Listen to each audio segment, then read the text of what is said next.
नमस्कार दोस्तों, decoding astro सूत्रास के इस अंक में आपका स्वागत है। आखिर थिंक एंड ग्रो एस्ट्रोलॉजिकली से हमारा तात्पर्य क्या है? दोस्तों, ये जो लाइन है ये हमारी टैग लाइन है। Think and grow astrologically. जब तक हम सोचेंगे नहीं, जब तक हम उसको समझ नहीं पाएंगे, तब तक हम एस्ट्रोलॉजी को लॉजिकली कभी भी समझ नहीं पाएंगे या हम उसमें ग्रो नहीं कर पाएंगे।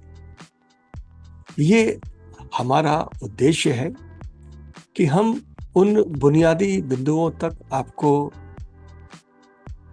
ले जाएं कि जहां पर आप अपने तरीके से जो फाउंडेशन आपके पास है, जो हम आपको देने का प्रयास भी करेंगे और कर रहे हैं, वहां से आप उस विषय पर सोचना शुरू करें।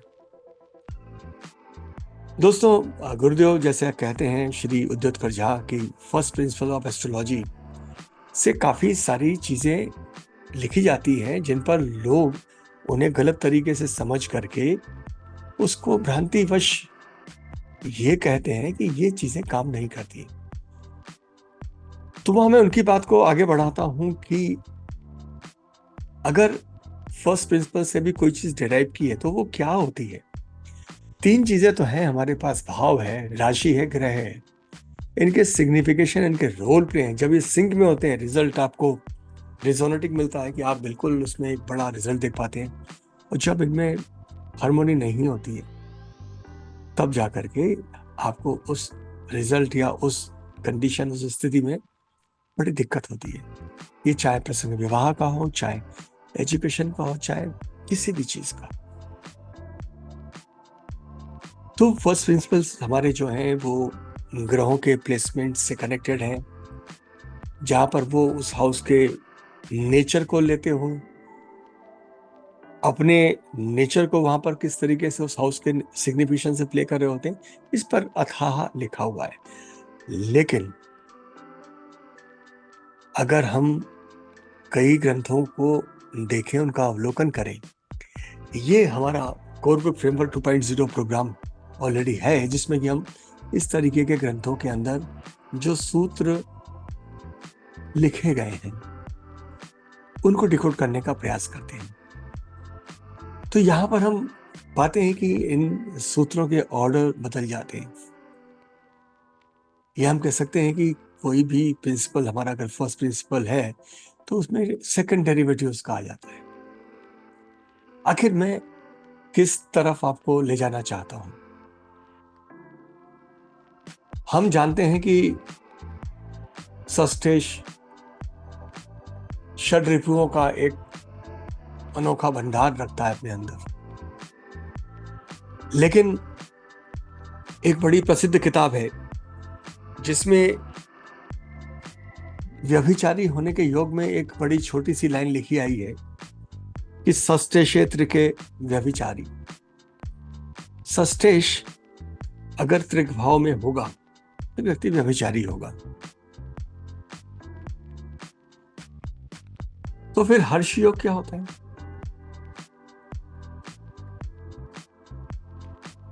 ये हमारे लिए सोचना बड़ा अनिवार्य है, क्योंकि जो फर्स्ट प्रिंसिपल है वो हमारा एक आधारभूत सिद्धांत है जिसमें कि हम उस पर्टिकुलर प्लेनेट के उस पर्टिकुलर भाव से बेसिक रोल प्ले को जानते हैं। फिर किस कारण से, अगर व्यभिचार की हम बात कर रहे हैं तो वो क्या हमारे नैतिक पतन की ओर इंडिकेट कर रहा है कि हमें पॉलीगेमी की तरफ ले जा रहा है। किसी भी स्थिति में लग्न से बात होती है, चंद्र से बात होती है, यानी फिजिकली उस चीज को होते हुए देखना, घटते हुए देखना, या फिर उसको मन में भी महसूस कर लेना। चंद्र लग्न और लग्न, वहीं ये सस्टेज पर अगर इतनी बड़ी बात इस ग्रंथकार ने लिखी है तो फिर वही बात मैं दोहराता हूं कि जो हमारे गुरुदेव सिखाते हैं हमको। अब गुरुदेव का नाम बार बार क्यों लेना होता है? गुरुदेव अज्ञान तिमिरांधस्य ज्ञानांजन चला गया। अभी जो हमारे अंधकार अज्ञान में जो हम अपने आसपास ले आते हैं, उसको जो उजाला करता है, यानी उस चीज को हटा करके जो ज्ञान देता है। तो ये ज्ञान की तो बात है कि जब हम हर्षयोग की बात भी करते हैं तो सस्तेश और व्यभिचार में क्या सामंजस्य होगा। कई श्रेष्ठ ग्रंथ हैं, जातक पारिजात में भी ये चीज आपको देखने को मिल जाएगी। तो ये फर्स्ट प्रिंसिपल का जो हायर ऑर्डर है, हमें ज्योतिष ग्रंथों को उस नजर से भी देखना पड़ेगा। आइए बात करते हैं सबसे प्रासंगिक और सबसे ज्यादा जिनकी चर्चा होती है, वो है वराहमिहिर, बृहद जातक। अब उन्होंने थोड़ा सा एक स्मार्ट एक्ट किया, क्योंकि जो बात आप सामान्य लिखेंगे तो फिर अति सामान्य व्यक्तित्व हम कैसे पहचानेंगे कि उनकी श्रेष्ठता का स्तर क्या था। अगर हम पोइट्री में भी उस तरीके की चीजें देखते हैं कि आप जो लिखते हैं उसको जो विचार करने वाले लोग समझ पाते हैं, तो एस्ट्रोलॉजी में भी ज्ञान की श्रेष्ठता पराकाष्ठा दिखनी चाहिए। वराहमिहिर भी बृहद जातक में लिखते हैं कि लग्नाद पुत्र कलत्र भे शुभ पति प्राप्ते अथवा आलोकिते चंद्राद वा यदि संपदा अस्ति हित योग्यो नथा संभवा। यानी वराहमिहिर विवाह इत्यादि में पंचम भाव का भी प्रयोग करते हैं। अब पंचम भाव के लिए हम शुक्र मंगल के एस्पेक्ट से, उनकी आपसी पोजीशनिंग से, हम प्रेम भाव, सप्तम भाव, इनके आलिंगन, ये उन्होंने बात नहीं कही है।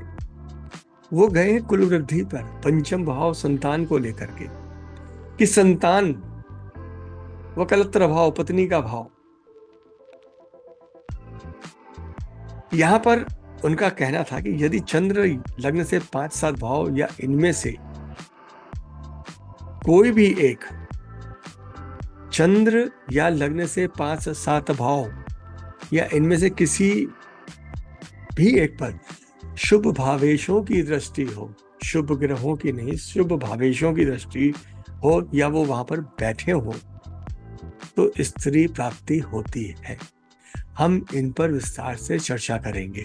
आज उद्देश्य था कि थिंक एंड ग्रो एस्ट्रोलॉजिकली का मतलब क्या है, या हम किस तरीके से अपनी बात आप जैसे विद्वान श्रोताओं और अच्छे ज्योतिष जिज्ञासुओं को सामने ले जाना चाहते हैं, या एस्ट्रोलॉजिकली को फर्स्ट लेवल से ऊपर भी जाकर हम सोचना शुरू करें, तो इन ग्रंथकारों के साथ शायद कुछ हमारी ईमानदारी होगी। पत्नी प्राप्ति लग्न या चंद्र से 5 या 7 भाव,